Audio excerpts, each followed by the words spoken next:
Hello friends, welcome to Nitish universe. और आज के वीडियो में यहाँ पे बात करने वाले हैं इलेक्ट्रिसिटी इस चैप्टर के बारे में जो आता है सीबीएसई में और वो 10th स्टैंडर्ड का है।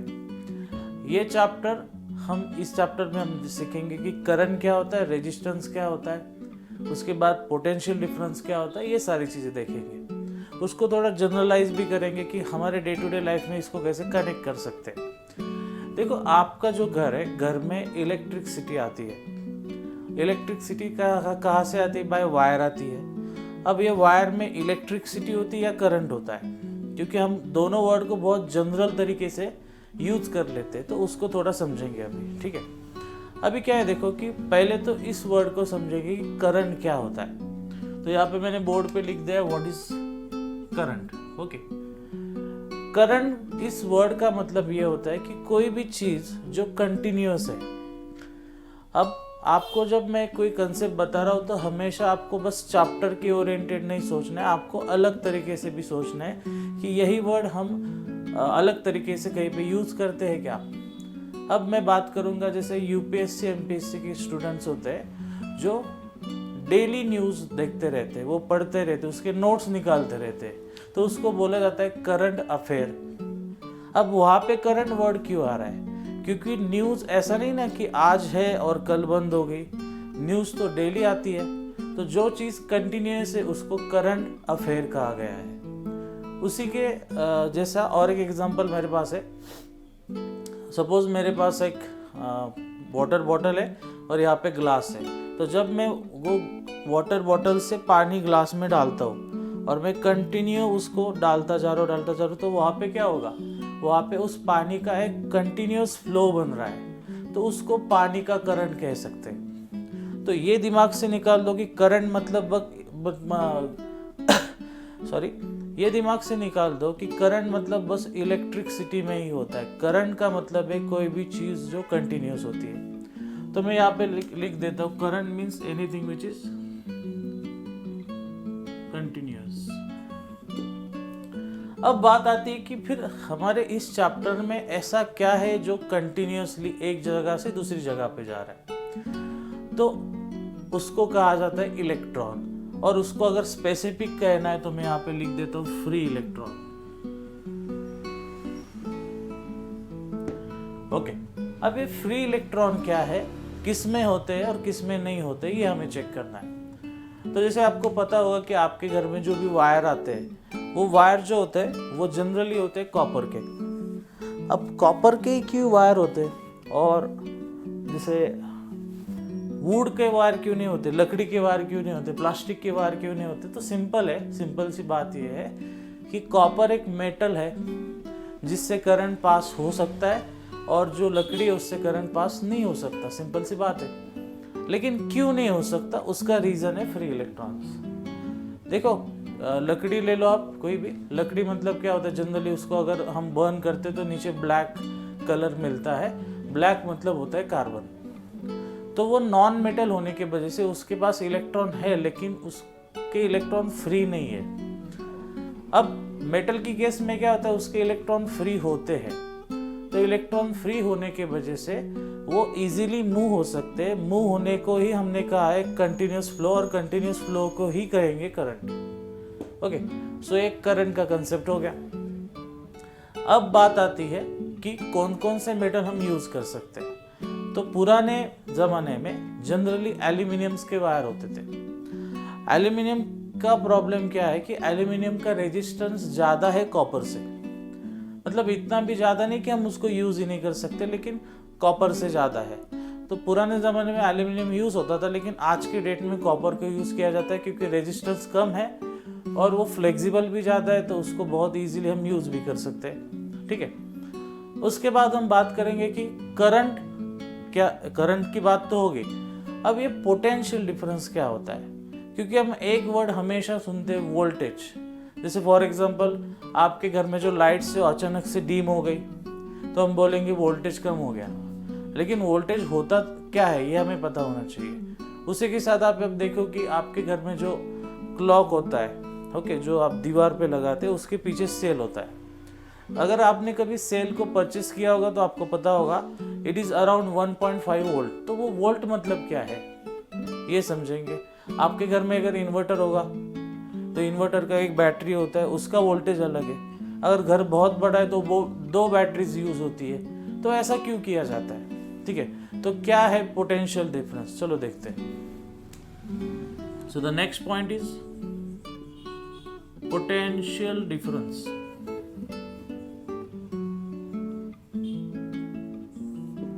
ठीक है, समझो अभी ठीक से व्हाट इज पोटेंशियल डिफरेंस। इसके लिए मैं हमेशा एक एग्जांपल जो बुक्स में होता है वही लूंगा। Water stored at the dam. एक डैम पे, डैम में वाटर को स्टोर किया एक सर्टेन हाइट पे, क्योंकि डैम हमेशा ऊपर ही रहता है, ग्राउंड लेवल पे नहीं आता है। तो मतलब क्या है यहाँ पे कि पानी को स्टोर किया है। स्टोर किया है मतलब वहाँ पे पानी है भी और उसको मतलब उसको स्टॉप भी किया है।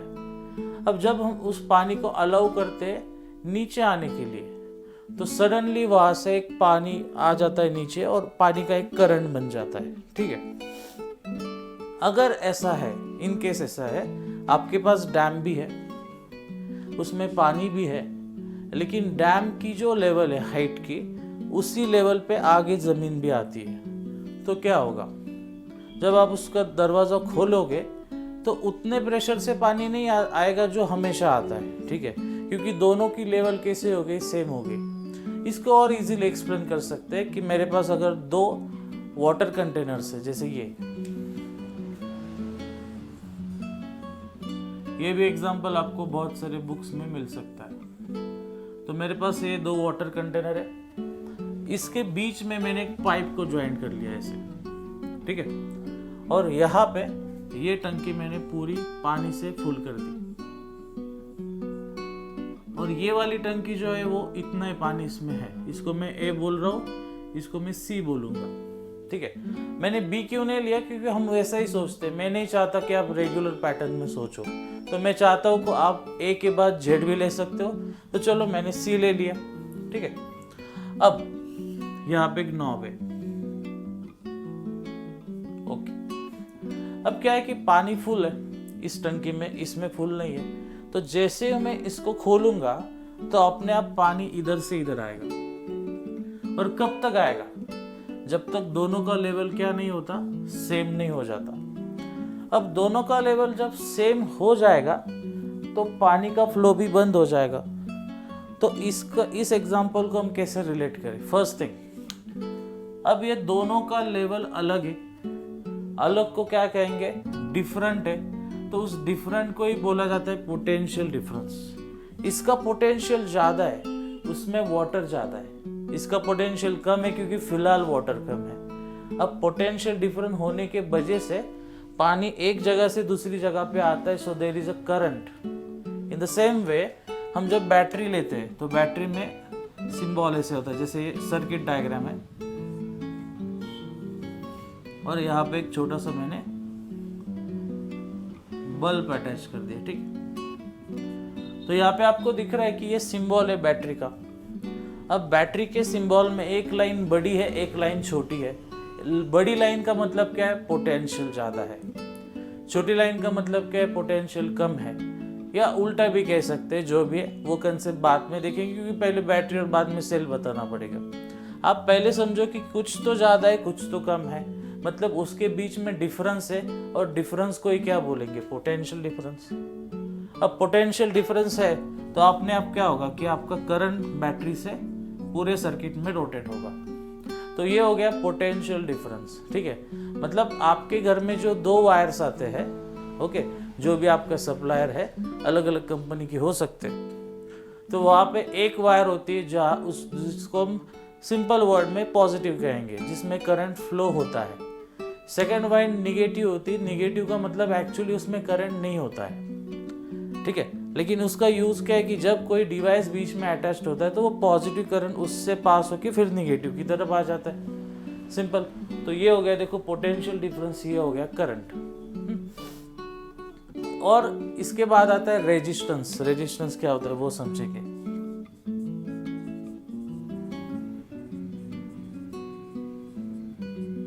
ये तीनों को हम अच्छे से समझेंगे आज। ठीक है, उसके बाद हम लेक्चर को क्लोज कर देंगे, क्योंकि आपको जितने मैं स्टेप बाय स्टेप वीडियोस दूंगा उतना आपका कंसेप्ट क्लियर होता जाएगा, फोकस अच्छा रहेगा। ठीक है, रेजिस्टेंस क्या होता है देखो। अब कोई भी चीज़ आप करना चाहते हो, फॉर एग्जांपल कि आपने कुछ डिसाइड किया कि मुझे सुबह 6 बजे उठना है और ऐसा मैं करूँगा फॉर 2 मंथ्स, और जैसे आप उसको डिसाइड करते हो दूसरे दिन कुछ ना कुछ प्रॉब्लम आ जाता है। तो जो प्रॉब्लम आ रहा है उसको रेजिस्टेंस कहेंगे फॉर दैट एक्टिविटी। और एक एग्जांपल देखते हैं। अगर आपने देखा होगा कि आप जब भी किसी बस में ऊपर जाना चाहते हो, आप पहले तो बस स्टॉप पे जाते हो, बोर्ड देखते हो कि हाँ मुझे इस बस में जाना है, और जैसे आप अंदर जाना चाहते हो तो अंदर के लोग बाहर भी आना चाहते हैं, तो वहाँ पे क्या हो रहा है, वो लोग बाहर आ रहे हैं, आप ऊपर जा रहे हो, तो वो आपका वेलकम तो नहीं करेंगे, आपको भी पता है वहाँ पे सिचुएशन क्या होता है। तो आप एनी हाउ उनको टैकल करके अंदर चले जाते हो। तो आप अंदर जाते हो तो क्या होता है, आपको अपोज होता है, वहाँ पे एक दूसरे के साथ फ्रिक्शन होता है वहाँ पे। ठीक है, तो इस फोर्स को कहेंगे रेजिस्टेंस। रेजिस्टेंस का मतलब क्या है कि कोई भी चीज़ हम कर रहे हैं तो करने के लिए अपोज हो रहा है, उस चीज़ को क्या बोलेंगे, रेजिस्टेंस। फिर से बात वही आती है, हमारे चैप्टर का क्या रिलेशन इस कंसेप्ट से। तो फिर से देखो, आपके पास एक वायर है, वायर में से करंट फ्लो हो रहा है लाइक दिस। ओके, अब इस वायर को मैं थोड़ा सा बड़ा दिखाता हूँ जूम करके। जैसे मैंने वायर को जूम कर दिया तो वायर क्या है, लाइक अ सिलेंडर हो गई। ठीक है, अब क्या हो रहा है कि करंट फ्लो हो रहा है फ्रॉम लेफ्ट टू राइट। तो यहाँ पे देखो ये करंट फ्लो हो रहा है, जैसे यहाँ पे। अब करंट क्यों फ्लो होता है और करंट एक्चुअली क्या होता है, तो मैंने पहले ही बता दिया, करंट फ्लो होता है ड्यू टू फ्री इलेक्ट्रॉन्स। मतलब इलेक्ट्रॉन चाहते हैं कि हमें लेफ्ट टू राइट जाना है। ठीक है, सपोज तो जब आप लेफ्ट टू राइट इलेक्ट्रॉन को भेजना चाहते हो, उसी टाइम बीच में कुछ ऐसे होल्स आते हैं, एक होते इलेक्ट्रॉन, सेकंड होते होल्स। तो वो क्या करते हैं, बीच में रास्ते में आ जाते हैं। तो रास्ते में आ जाने से सीधे नहीं जा सकते, वहाँ पे कुछ फ्रिक्शन क्रिएट होता है, उसी फोर्स को हम यहाँ पे कहेंगे रेजिस्टेंस। अब रेजिस्टेंस ज़्यादा है ऐसे बहुत सारे मटेरियल है, जैसे कॉपर है, एल्यूमिनियम है, जिसका रेजिस्टेंस कम है, इसलिए उसको कंडक्टर जैसा यूज किया जाता है। लेकिन अगर आपने देखा कि बहुत सारे डिवाइस हमारे घर में है जिसका रेजिस्टेंस हाई होता है, लेकिन हम उसको स्टिल यूज करते हैं क्योंकि हमें वहाँ पे हीट प्रोड्यूस करनी है। इसमें एग्जांपल ले सकते हैं आयरन का। तो आप जब आयरन करते हो कपड़ों को, तो उसका जो बेस है अगर वो गर्म ही नहीं होगा तो उसका यूज क्या है, तो इसके अंदर एक कॉइल होता है, उस कॉइल में से करंट पास होता है। अब कॉइल में से करंट पास होता है वो ठीक है, लेकिन क्यों पास करते, क्योंकि उस कॉइल का रेजिस्टेंस ज़्यादा है। मतलब अभी क्या हो रहा है, करंट फ्लो हो रहा है इधर से इधर और कॉइल का रेजिस्टेंस इधर से इधर। तो यहाँ पे बीच में क्या हो रहा है, देयर इज अ फ्रिक्शन। और देखो आप ऐसे भी करोगे तो पता चलेगा, जब फ्रिक्शन होता है तो हीट प्रोड्यूस होती है। तो वहाँ पे देखो हीट प्रोड्यूस हो रही है, और हीट प्रोड्यूस हो रही है, यही तो हमें चाहिए था। तो वही तो यूज है उस आयरन का। दूसरा एग्जांपल ले सकते हैं इंडक्शन, जो किचन में यूज होता है, वही सेम मैकेनिज्म है। उसमें भी एक कॉइल रहेगा, उसमें से करंट पास करेंगे, वो कॉइल अपने आप हीट होगा क्योंकि करंट पास नहीं हो पा रहा है, उसको बहुत ज़्यादा अपोज हो रहा है क्योंकि उस मटेरियल का खुद का ही रेजिस्टेंस ज़्यादा है। अब वो अपोज कर रहा है, इसके वजह से क्या हो रहा है, फ्रिक्शन के वजह से हीट प्रोड्यूस हो रहा है। और एक एग्जांपल हम यहाँ पे ले सकते हैं, ओवन भी होता है घर में। ठीक है, नहीं ओवन का एग्जांपल नहीं ठीक रहेगा क्योंकि वहाँ पे रेडिएशन भी यूज हो सकते हैं, तो आप हीटर ले लो। आपको पता होगा कि एक ऐसा कॉइल आता है, इसको पीछे से वायर होता है जो हम सॉकेट में मतलब हमारे जो पावर कनेक्शन है वहाँ पे लगाएंगे 2 वायर से ऐसे, और यहाँ पे कुछ ऐसा कॉइल होता है और उसको यहाँ पे एक होल्डर आता है ऐसे। ठीक है, तो इसको क्या करते हैं, वो बकेट में हम हैंग कर देते, बकेट में पूरा डीप नहीं करते, हैंग करते। अब क्या हो रहा है, ये जो आपको दिख रहा है ना नीचे वाला पोर्शन, यहाँ पे होता है कॉइल जिसका रेजिस्टेंस बहुत ही ज्यादा है। आप करंट पास करो, करंट पास नहीं होगा, फिर से हीट प्रोड्यूस होगा, पानी गर्म हो जाएगा। ओके, लेकिन आपने देखा होगा अगर आपने इसको बहुत ज़्यादा यूज़ किया ना तो उतना ज़्यादा आपका बिल भी आता है लाइट का। अब ये भी देखो, मैंने अभी अभी कह दिया लाइट बिल आता है, फिर से वही बात है, वो लाइट बिल होता है या इलेक्ट्रिसिटी बिल होता है, वो तो हम जनरलाइज बोल देते हैं, वो भी समझना पड़ेगा। फिर से यहाँ पे आ जाओ जब करंट पास होगा, हीट होगा, हीट होने से पानी बॉईल हो जाएगा, तो ये होता है रेजिस्टेंस। ओके, तो आज के लेक्चर में हमने स्टार्ट किया था चैप्टर इलेक्ट्रिसिटी। उसमें हमने पहला पॉइंट यहाँ पे देखा कि करंट क्या होता है। ओके, करंट का मतलब ही क्या है? Continuous flow. अब किसका कंटिन्यूअस फ्लो? Free electron. अब फ्री इलेक्ट्रॉन किसके पास होते हैं? मेटल के पास। नॉन मेटल में से करंट पास नहीं हो सकता, ठीक है। तो नॉन मेटल का यूज कहाँ पे किया जाता है? वायर के ऊपर। वायर के ऊपर जो इंसुलेशन होता है रबर और प्लास्टिक का, वो वाला। उसके बाद हमने देखा पोटेंशियल डिफरेंस। इसको समझने के लिए ये डायग्राम याद रखना, इसके और इसके पोटेंशियल के बीच में क्या है? बहुत ही बड़ा गैप है, तभी तो पानी फ्लो होगा। पानी फ्लो होगा, कंटिन्यूस रहेगा। कंटिन्यूस रहेगा मतलब करंट है। और किसका करंट है? इलेक्ट्रॉन का करंट है। अब ये सब जब हो रहा है तो एक नया कंसेप्ट इमर्ज हो रहा है, रेजिस्टेंस। करंट को अपोज करने के लिए जो फोर्स है उसको क्या कहा जाता है? रेजिस्टेंस। तो ये कुल मिला के 3 पॉइंट्स थे। आपको वीडियो कैसे लगा डेफिनेटली कमेंट में लिखना, और ये सीरीज में आएगा अब ये चैप्टर आगे। तो अगर आपको पसंद आया है तो कमेंट में लिखना, मैं और ऐसे ही वीडियो बनाता रहूँगा। आपने वीडियो को लास्ट तक देखा इसलिए thank you and bye bye.